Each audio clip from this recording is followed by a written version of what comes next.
ഇത് പാമ്പിൻ്റെ പടം പൊഴിഞ്ഞാണ്.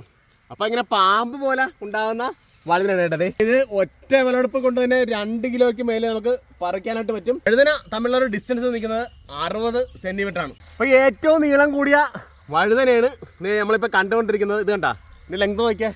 അപ്പോൾ ഇതൊന്ന് വിളവെടുക്കാൻ പോവുകയാണ്. കണ്ടാ നോക്കിയേ, ഒരു ഫുൾ കൈയത്ര നീളമുണ്ട്. ഇങ്ങോട്ടൊക്കെ ഫുള്ള് ഇത് ഉണ്ടായി കിടക്കുന്നത് ഇതാണ് കേട്ടോ. അപ്പോൾ ഇന്ന് വേങ്ങേരി വഴുതനയുടെ വിളവെടുപ്പാണ്. ഇങ്ങോട്ട് വന്നപ്പോൾ തന്നെ ഒരു പാമ്പിൻ്റെ പടം പൊഴിഞ്ഞത് കിട്ടിയിട്ടുണ്ട്. അതായത് ഇവിടെ ഇപ്പോൾ വലിയൊരു മൂർഖനുണ്ടെന്നുള്ളൊരു തെളിവാണ് ഇവിടെ ഇപ്പോൾ കണ്ടിരിക്കുന്നത്. അപ്പോൾ കൃഷിയിടങ്ങളിലൊക്കെ പോകുന്നവരൊക്കെ ഏറ്റവും കൂടുതൽ ശ്രദ്ധിക്കണം. പ്രത്യേകിച്ചും കൃഷിക്കാരൊക്കെ രാവിലെ സമയത്തും വൈകുന്നേര സമയത്തൊക്കെ മഞ്ഞാണ്. ഈ സമയത്താണ് ഏറ്റവും കൂടുതൽ ശ്രദ്ധിക്കേണ്ടത്. അപ്പോൾ പോകാം വഴുതന വിളവെടുപ്പിലേക്ക്. 4 എടുത്തിട്ടുണ്ട്. നമുക്കിതിൻ്റെ വെയിറ്റ് ഒന്ന് നോക്കിയേക്കാം. 2 നോക്കട്ടെ. 900 ഉണ്ട് കേട്ടോ. 100 ഗ്രാമിൻ്റെ കുറവുണ്ട്. ഒരെണ്ണം എന്തോ ഇച്ചിരി വലിപ്പം കുറവുണ്ട്. ഇവൻ ഇച്ചിരി വലിപ്പം കുറവാണ്. ബാക്കിയെല്ലാം 250 ഗ്രാം ഉണ്ട്. ഈ വഴുതനയുടെ ഏറ്റവും കൂടുതൽ സാധ്യതയായിട്ട് ഞാൻ കാണുന്നത് ഇത് മറ്റുള്ള സ്റ്റേറ്റ് ചെയ്തിട്ട് കേരളത്തിലേക്ക് സേഫായിട്ട് മാർക്കറ്റ് ചെയ്യാൻ പറ്റിയൊരു സാധനമല്ല എന്നുള്ളതാണ്. ഇതണ്ട ഇത്രയുള്ളതൊക്കെ ചാക്കിനകത്ത് വരുമ്പോൾ ഒടിഞ്ഞു പോകും. അവിടെയൊക്കെ ചെയ്യുന്നത് ഇത്ര ലെങ്തുള്ള വഴുതന അവരൊക്കെ കൃഷി ചെയ്യത്തുള്ളൂ. അവർക്ക് മാർക്കറ്റ് കേരളത്തിലേക്ക് കൊണ്ടുവരാൻ നല്ല ഇതാണ്. അപ്പോൾ അവിടെയാണ് ഇതിൻ്റെ ഡിമാൻഡ്. ഞാൻ ആദ്യമായിട്ടാണ് ഈ വെറൈറ്റി പരീക്ഷിക്കുന്നത്. അപ്പോൾ നാടൻ വിത്തിനങ്ങൾ സംരക്ഷിക്കുന്നതിൻ്റെ ഭാഗമായിട്ട് ഇപ്പോൾ ഒരുപാട് വെറൈറ്റികളും ഞാൻ തന്നെ എനിക്ക് തോന്നുന്നത് ഈ കഴിഞ്ഞ സീസണിലൊക്കെ 6-7 വെറൈറ്റിയാണ് ചെയ്തത്. അപ്പോൾ പഴയ തനിമയുള്ള വഴുതന ഇത് പ്രധാനമായിട്ടും കാസർഗോഡാണ് ഇവിടെ കണ്ടുവരുന്നത്.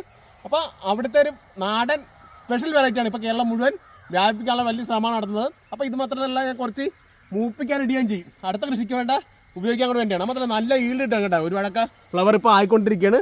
ഇപ്പോൾ നട്ടിട്ട് 4 മാസം കഴിഞ്ഞ സ്റ്റേജാണ്. ഇപ്പോൾ ഞാൻ അടുത്ത സ്ഥലത്ത് നട്ടും കഴിഞ്ഞു. ഇപ്പോൾ കണ്ടിന്യൂസ് ഒരു 10-300 ജോഡി നട്ട് കഴിഞ്ഞാൽ നമുക്ക് ആവശ്യമുള്ള മാർക്കറ്റിലുള്ള വഴുതന നമുക്ക് ഈസി ആയിട്ട് കിട്ടും. ഒരു ജോഡിയിൽ നിന്ന് തന്നെ ഏകദേശം ഒരു 3-4 കിലോ വഴുതന ഈസി ആയിട്ട് പറിക്കാനായിട്ട് വരും വളരെ ഷോർട്ട് ടൈമിൽ. ഒരു കുഞ്ഞ് വഴുതനയുള്ള വിളവ് കണ്ടാലോ ഇത് കണ്ട.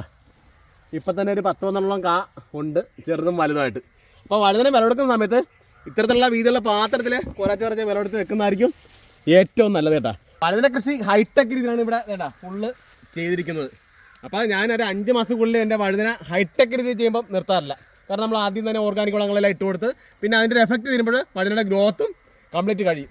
അപ്പോൾ ഈൽഡ് കുറവാണ്. അപ്പോൾ പരമ്പരാഗത രീതിയിൽ ചെയ്യുന്നതാണ് ഏറ്റവും ഈൽഡ് നല്ലത്. അപ്പോൾ അങ്ങനെ ചെയ്യുമ്പോൾ ഓർഗാനിക് വളങ്ങൾ പല പ്രാവശ്യമായിട്ട് ഇട്ട് കൊടുക്കുമ്പോൾ ഒരു ഗുണമെന്ന് വെച്ചാൽ 2 വർഷത്തോളം നമുക്ക് വിളവ് തന്നുകൊണ്ടേയിരിക്കും. ഇത് കണ്ട ഇതിപ്പോൾ നമ്മൾ 2-3 വിളവെടുപ്പ് മാത്രമേ പ്രധാനമായിട്ടും നിർത്താറുള്ളൂ. ഇത് കണ്ടത് വഴുതന ഉണ്ടായി കിടക്കുമ്പോൾ നോക്കിയാൽ ഇപ്പോൾ ഈ ഒറ്റ വിളവെടുപ്പിന് തന്നെ ഒരു 1.5-2 കിലോത്തോളം വഴുതന ഒറ്റ വഴുതനുണ്ട്. ഇവിടെ ബേസായിട്ട് നമ്മൾ ചാണകപ്പൊടിയും കോഴിക്കാഷ്ടവും ഡോളമെറ്റൊക്കെ നന്നായിട്ട് ഇട്ട് കൊടുത്തിട്ടുണ്ടായിരുന്നു. വളങ്ങളൊക്കെ എത്രത്തോളം ഇട്ട് കൊടുക്കുന്നോ അത്രത്തോളം ഈൽഡ് ഒട്ടിക്കൊണ്ടിരിക്കും, ഭയങ്കര ഗ്രോത്തും ആയിരിക്കും. അപ്പോൾ ഇതേ പരിക്കുന്ന കീടങ്ങൾ നോക്കിയാൽ വയൽഫ്ലൈ ഉൾപ്പെടെ ചെറിയ മൈന്യൂട്ടായ ഒരുപാട് കീടങ്ങളുണ്ട്. അപ്പോൾ ഇത് കയറി കഴിഞ്ഞാലുള്ള അവസ്ഥ ഇതാണിതേ, ഇല ചുരുണ്ട് പോകണ്ട. ഒരുപാട് വെള്ളിച്ചേക്ക ഇതിനകത്ത് ഇപ്പോൾ കയറിയിട്ടുണ്ട്. ഇപ്പോൾ നമ്മൾ ഈ കൃഷി അവസാനിപ്പിക്കണം. ഇവിടെ ഇപ്പം അവസാന രീതിയിലുള്ള വിളവെടുപ്പാണ് ഇപ്പം നടത്തിക്കൊണ്ടിരിക്കുന്നത്. മഞ്ഞക്കണിയും നീലക്കണിയൊക്കെ ഉറപ്പായിട്ട് നമുക്ക് സ്ഥാപിക്കണം. അവിടെ തന്നെ വിളവെടുത്ത് കഴിഞ്ഞാൽ എന്തെങ്കിലും ജൈവ കീടനാശിനി അഗ്രോ പ്ലസ് ആണ് ഞാൻ പ്രധാനമായിട്ട് സ്പ്രേ ചെയ്യുന്നത്. അപ്പോൾ പൂവേലെ കൃത്യമായിട്ട് സ്പ്രേ ചെയ്തുകൊണ്ടിരിക്കണം. അപ്പോൾ പുഴുക്കളില്ലാതെ നല്ല രീതിയിലുള്ള വിളവ് നമുക്ക് എടുക്കാനായിട്ട് പറ്റും. കൃത്യം 1 മാസം പ്രായമുള്ള 4 പരുവത്തിലുള്ള നല്ല ഗ്രോത്തുള്ള വേങ്ങേരി വഴുതനയാണ് ഈ ഏരിയയിൽ നടാനായിട്ട് പോകുന്നത്. നട്ട് കഴിഞ്ഞ് കുറച്ച് മണ്ണൂടെ കയറ്റി കൊടുക്കാം. ഈ വഴുതനയുടെ ഏറ്റവും വലിയ പ്രത്യേകത ബ്രാഞ്ച് കണ്ട. നട്ടിട്ട് 2 ആഴ്ചയായാൽ ബ്രാഞ്ച് വന്ന് തുടങ്ങി. അതോടൊപ്പം തന്നെ ഇടവേളായിട്ട് നമ്മൾ ഇവിടെ സൈഡ് വേർഡ് ചീരയും നട്ടു കൊടുത്തിട്ടുണ്ടായിരുന്നു കേട്ടോ. ഈ ഫുൾ ഏരിയയിലും നമ്മളങ്ങനെ ചീരയാണ് നട്ടിരിക്കുന്നത്. അപ്പോൾ ഈ ചീര ഇനിയിപ്പോൾ ഒരു 15 ദിവസം കൂടെ കഴിയുമ്പോൾ നമുക്ക് ഈ ചീര വിളവെടുത്ത് മാറ്റാം. ഈ ചീര വിളവെടുത്ത് ഒരു 30 ദിവസം കൂടെ കഴിയുമ്പോൾ വഴുതന നമുക്ക് വിളവെടുക്കുന്ന രീതിയിലേക്കാണ് ഈ കൃഷിയിടം കൊണ്ടുപോകുന്നത്.